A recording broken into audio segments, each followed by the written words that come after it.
Hey everyone, welcome to Locked on Lakers for Thursday. Brian Kamenetsky, Andy Kamenetsky. Former Laker Chris Paul could be back on the market as a free agent. Could he end up back in Los Angeles with the Lakers? That's next. I see what you did there. You are Locked on Lakers, your daily Los Angeles Lakers podcast. Part of the Locked on Podcast Network, your team every day.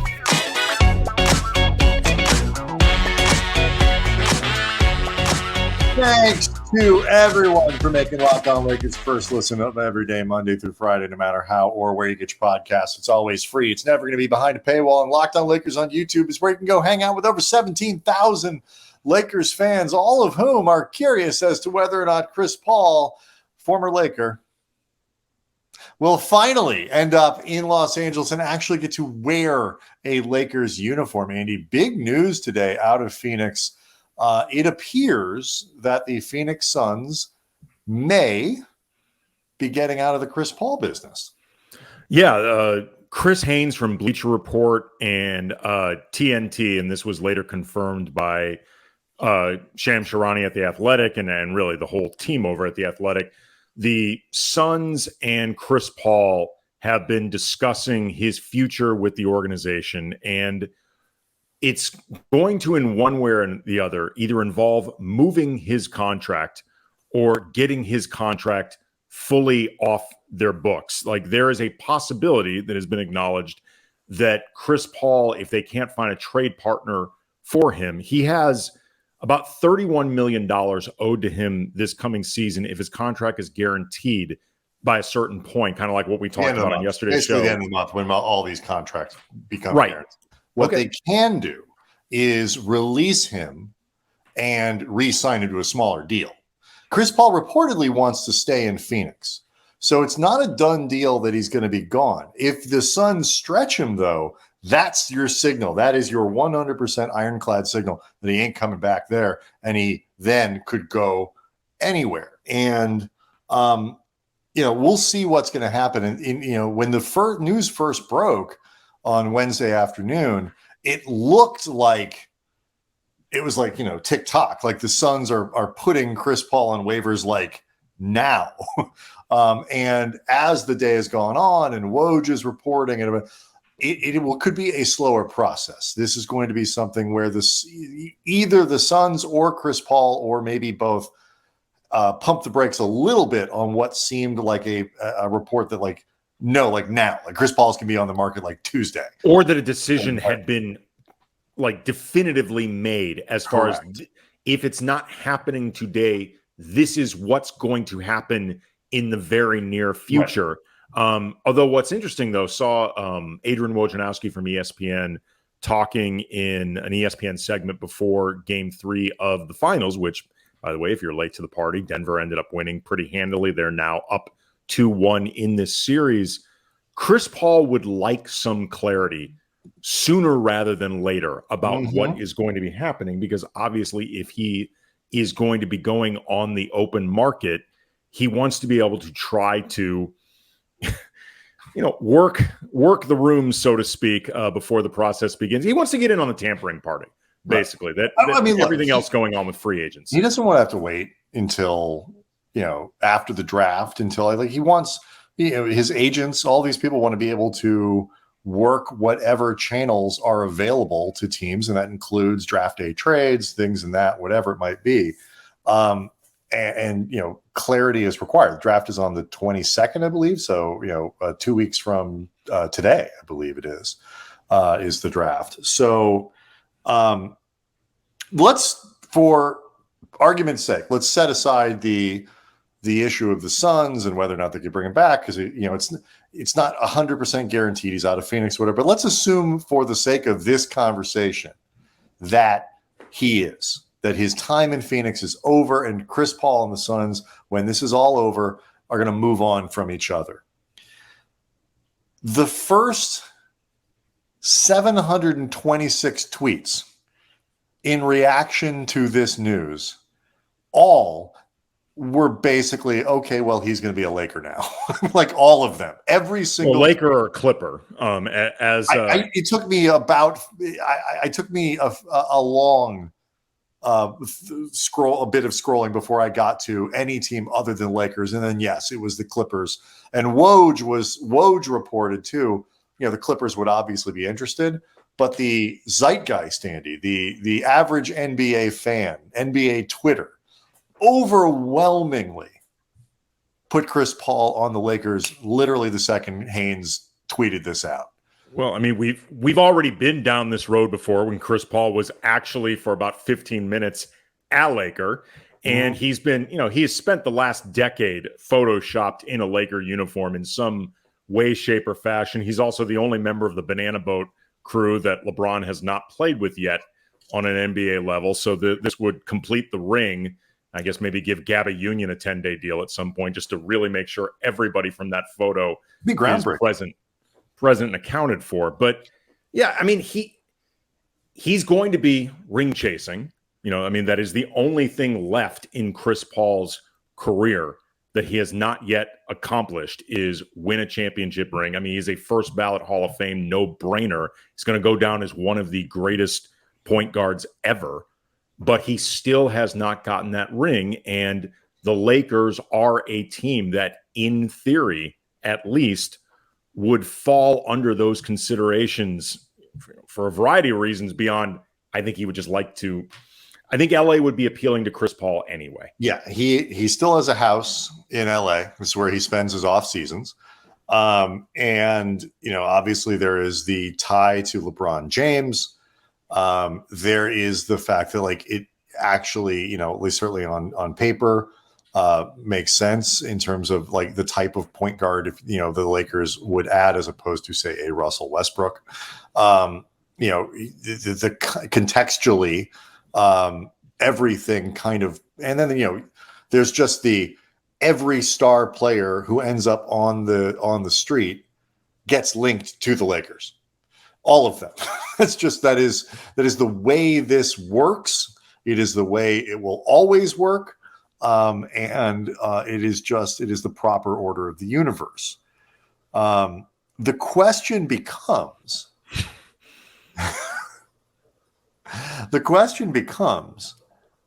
whether or not it would be a good move. Does this make sense for the Lakers? It's one thing for everybody to put Chris Paul onto the Lakers. It's another to decide whether or not it's a good idea for the Lakers to try to bring in Chris Paul, because whether you're talking about age, whether you're talking about potential decline, whether you're talking about injury risk, but then when you're talking about skill set, whether you're talking about fit, and then the ripple effects that would happen with the decisions that the Lakers would have to make. You see here, we teased Dennis Schroder for Thursday's show. The everydayers certainly know that. And the question about whether the Lakers would bring back Dennis Schroder is totally impacted by all kinds of things relating to Chris Paul. So let's start to unpack all of these questions next. Locked on Lakers is brought to you by eBay Motors. And for a championship team, it's all about making sure every player is a perfect fit. Chris Paul versus Dennis Schroder versus D'Angelo Russell. And it's the same when it comes to your vehicle. Every part needs to fit just right. So the next time you need parts and accessories, head to eBay Motors. With eBay Guaranteed Fit, you can make sure every part you need fits right the first time around. Just add your ride to My Garage and look for the green check to know the part will fit, or you get your money back. And just like in sports, confidence is the name of the game when you shop on eBay Motors. And with over 122 million parts to choose from, you will be back in the game in no time. After all, it is easy to bring home a win when the right parts are guaranteed. So get the right parts, the right fit, and the right prices on ebaymotors.com. Let's ride. Eligible items only. Exclusions apply. Quick reminder, today's episode is brought to you by Bird Dogs. Go to birddogs.com/lockedonnba. And when you enter the promo code LOCKEDONNBA, they'll throw in a free custom Bird Dogs Yeti-style tumbler with every order. Keeps your hot drinks hot, Andy, and your cold drinks cold. Your room temperature drinks stay that temperature as well. Let's just ask the basic question. Chris Paul's a free agent. He's out there. He is interested in coming to the Lakers. Should the Lakers be interested in Chris Paul? They should definitely be considering him. I think you have a discussion over it for sure. I mean, no matter what you think of Chris Paul at this stage of his career, with this particular class of free agents, he's one of the better ones out there. Whether you think that is an endorsement of Chris Paul or an indictment of the free agent class, or even a bit of both. I was going to say, those are not mutually exclusive. He is undoubtedly going to be one of the best players on the market if he is in fact on the market. And he would be in the mode of the players that you would be looking to add, in the sense that he is a player that you only add if you think you are in a position to win. Like he's, unless Chris Paul specifically wants to mentor, he has no business being on a team that is either not a contender, a rebuilder, whatever. There's no reason for him to be there. So in that sense, Chris Paul does make sense. Chris Paul also is somebody, obviously, that can orchestrate offense. And not only has LeBron been looking for other guys to help with that, and opinions vary season to season about how much anybody other than LeBron should be doing it. It often sometimes feels like at the end of the day, he ends up doing it because he decides he wants to do it. But it does seem like that is something that he wants, more help along those lines. And increasingly, it becomes clear whether he likes it or not. You just need more options out there to do it. Yeah. I am a big advocate of bringing, if CP3 is out there and wants, and particularly when you factor in what the likely price would be, the only real practical ways that he ends up here are using the mid-level, with the mid-level, taxpayer mid-level the Lakers would have available, and we'll get to some of the ripple effects from all of these things from that, or the re-signs of the vet min. Chris Paul reportedly wants to. Haynes reported that CP wants to play for beyond next year. So in theory, would not necessarily need to be just a 1-year commitment. CP wants to keep playing. What I think is really interesting too, Andy, we were talking before, there's no question Chris Paul has declined. Like CP3 is not the player that he once was. There's no question about that. But I do think there's also the perception, I'm talking about as a player, not from the health thing, but just as an on-court performer. I think there are probably some people out there like, oh my God, CP3, third star for the Lakers. And then there are people who look at it and be like, oh my God, CP3, he's 38 and he's basically trash at this point. Right. We're going to add another guy in their late 30s to a team with LeBron. Right, who can't play. But like this one's declined to the point where he can't play. Neither of those things is true. He is not, he's still a good player. He's just not a star. And I actually think he would fit really well with what the Lakers do. I think, he can still shoot from the outside. This season, he was up in the high 30s. Last season, he wasn't very good, but this season he was. And historically, he's a high 30s three-point shooter. Certainly somebody you have to respect. He's got still has a tremendous mid-range touch, which would add a layer. Though not this season. This season, he shot close to a career low from 2-point range. So that's part of the reason his overall field goal percentage was pretty low. It wasn't just down. It was pretty demonstratively down. But I just still averaged about 9 assists a game. So particularly when you factor in the price, just in a vacuum, Chris Paul makes a ton of sense. And the Lakers, I think, would be insane not to try to figure out a way to add him. He is, like you say, going to be a significant upgrade over whatever rando point guard they probably would have picked up on the market. So that's my perspective on it. I think the bigger thing, though, is impact on the other choices that the Lakers would have to make.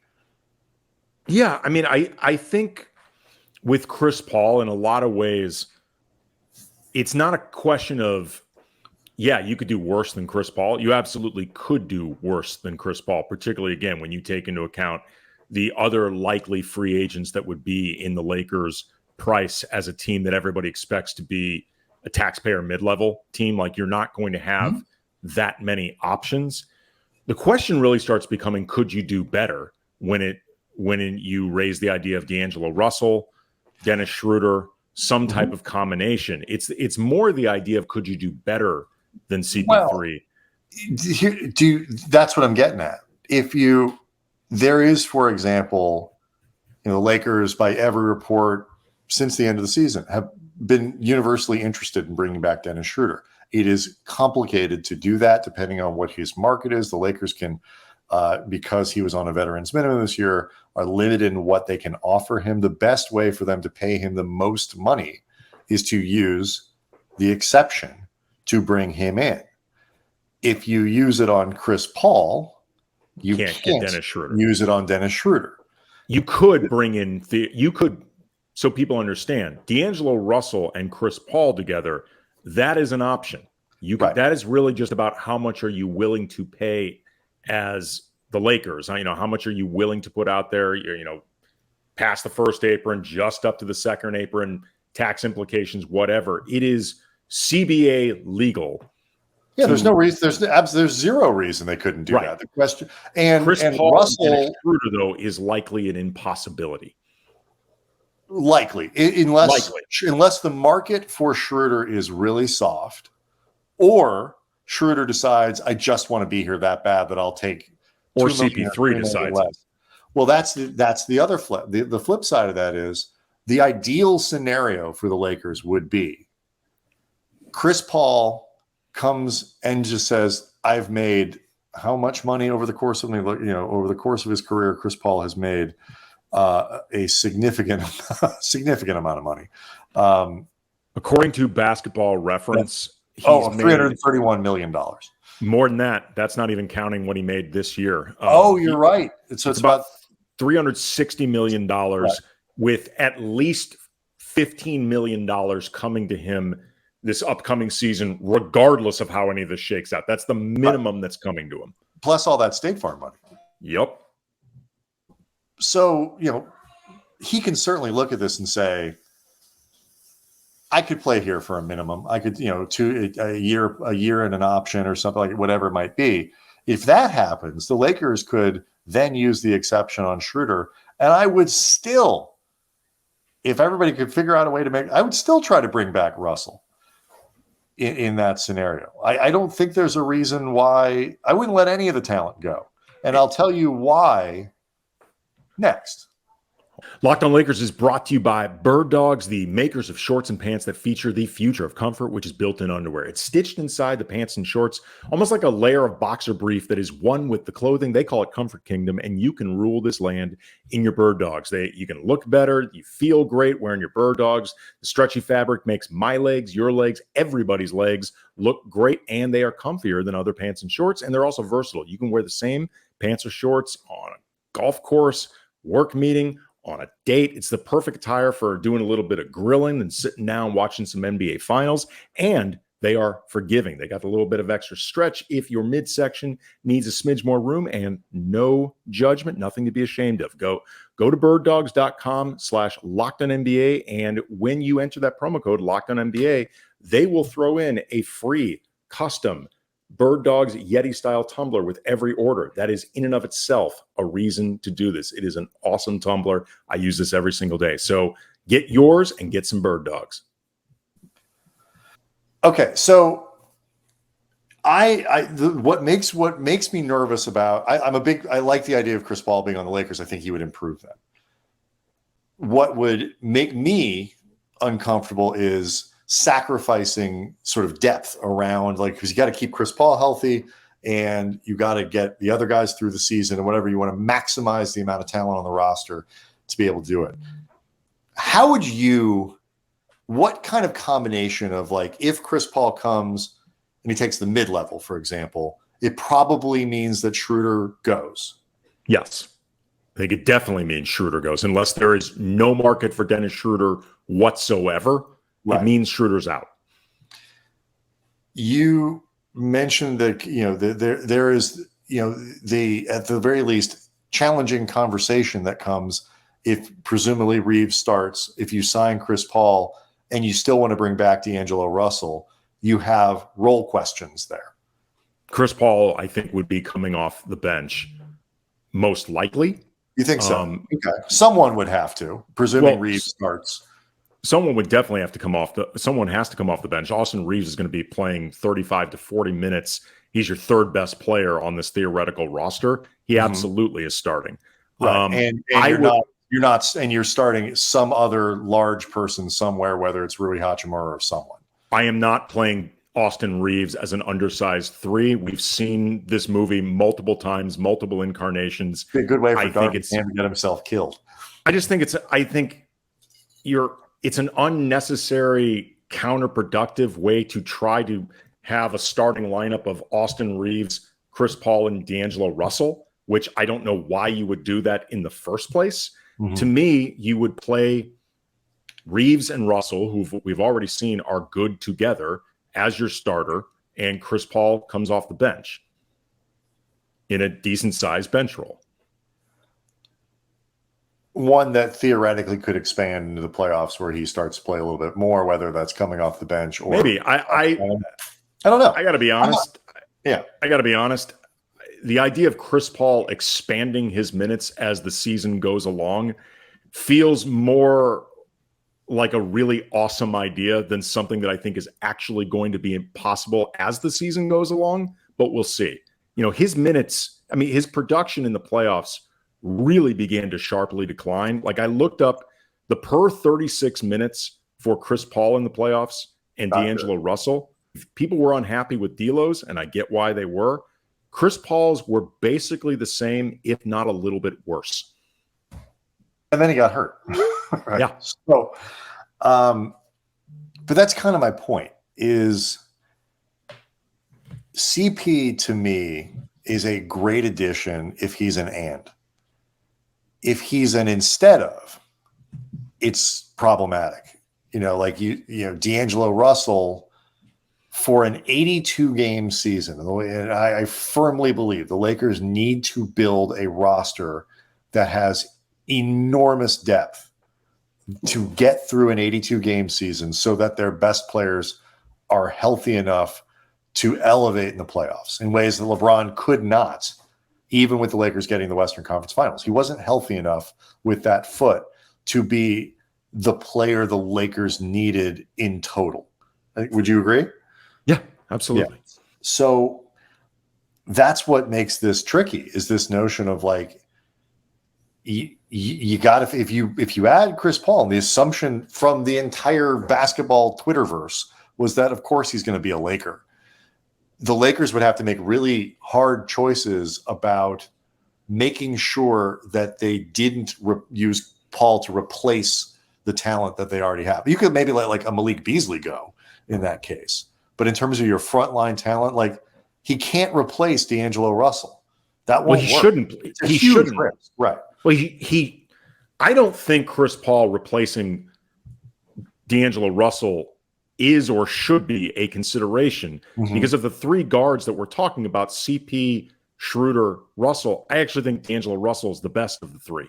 Or if nothing else, he is the easiest to picture as the most consistently productive. I see Chris Paul most realistically as a replacement for Dennis Schroder, whether because you prefer Chris Paul or because Dennis Schroder can do better than the mid-level. The idea of all 3, I don't picture as realistic from an economic standpoint. I don't picture it realistic in terms of getting all 3 of them happy with their role, happy with their minutes. To me, that's the bigger one. The economics, if CP would take a veteran's minimum, the economics are fine. Right. I just don't picture the role, I agree with you, could be a problem. I think the role would be an issue. I don't picture Chris Paul taking a veteran's minimum. I could be wrong. He has made, like we talked about, a lot of money. But I think Chris Paul could likely find a way to get a mid-level exception on a good team. I still think that possibility exists for him. So if he's going to be getting a reduced role no matter what, assuming it's with a contender, I would guess that Price would end up breaking the tie. I would love to be wrong. I find the idea of all three of them being on the roster very unlikely. I just feel like it sounds awesome as an idea. It feels a lot like when the Lakers have tried to put Kobe, Shaq, Malone, Peyton all on the same team, assuming everyone's going to be happy with their roles, or putting Kobe, Powell, Dwight Howard, Steve Nash, Metta World Peace, Antoine Jameson all on the same team, assuming everyone's going to be excited and happy about their role.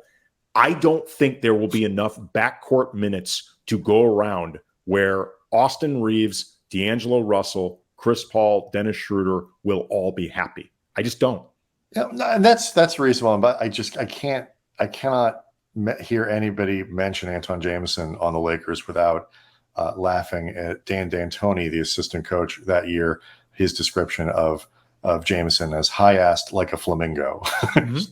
Greatest description of any player that I've ever seen. That's why Jameson struggled defending, according to Dan D'Antoni, who I deeply, deeply miss. The downstream impacts. The bottom line is the downstream impacts are part of what makes this an interesting conversation for the Lakers. Would you trade? Because maybe we could hear, like, we both agree, if assuming you can make everybody happy and convince people to do it, Chris Paul, along with D'Angelo Russell, thumbs up. Yeah. Would you swap out Chris Paul for Schroder, and then presumably sign another veteran backup that you can put in as needed, to fill a role when because you need one more decent guard, because again, Chris Paul, you have to assume is going to miss 25 games. I mean, you can try. The reality is, I don't know how many decent backups to Chris Paul and D'Angelo Russell exist. Sure, that, like, you actually want to put on the floor. I mean, but would you rather have Schroder or CP is really the question then. I think the occasional upside with Chris Paul is going to be higher. I think the overall consistency and reliability will probably be there more with Schroder. So I think in a lot of ways it depends on what you want, or what you think the roster, how you think it'll hold up over the course of the season. It's an interesting thing that we'll be thinking about a lot, because this took everybody by surprise, including us, when we began to record this. So neither one of us has had the ability to fully digest it. I think Chris Paul, if you added him, could be helpful for this team, but the decline that we saw this season with the Suns gives me some pause. And I think that it's real. And the time where you want Chris Paul the most, in theory, is the playoffs. That's also the time where Chris Paul is becoming increasingly less available. Always hurt. Right. But that's why, remember when you said before, increase his role in the playoffs, my reaction was, I just want him to be able to play in the playoffs. The idea. Oh, sure. I just mean, like, whereas, if you that's a bad plan. I'm just going to say right now, role, but that's not a lot of players, particularly veteran players, end up playing, assuming they're healthy, a little bit more in the postseason. Chris Paul's track record in the playoffs makes me think that is a bad plan. The idea of we are earmarking 7 additional minutes for Chris Paul in the playoffs, that feels like a bad plan to me. Yeah, I mean, I can see why. I'm a little bit. You're 100% sure that this whole bring them all back thing won't work? I think that is a recipe for unless they are winning a lot. That feels to me like you walk into a season where your 4 guards are Russell, Paul, Schroder, and Reaves.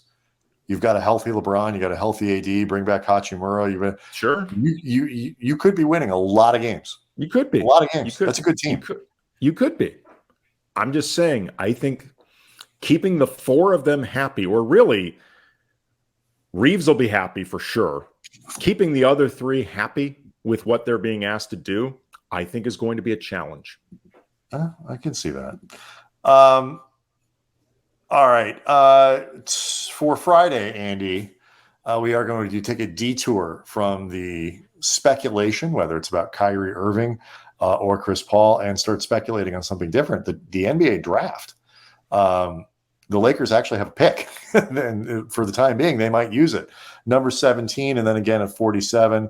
Rafael Barlow is the in-house network guru on the NBA draft, hosts the Locked On Big Board show, and he is going to join us for Friday's show. Definitely want to check that out. We will begin our draft coverage, the first of a couple shows that we plan on doing on the draft. So Locked On Lakers on YouTube is where you can go to see the show and hang out and ask us questions and all that stuff. And we will see everybody Friday for some draft talk.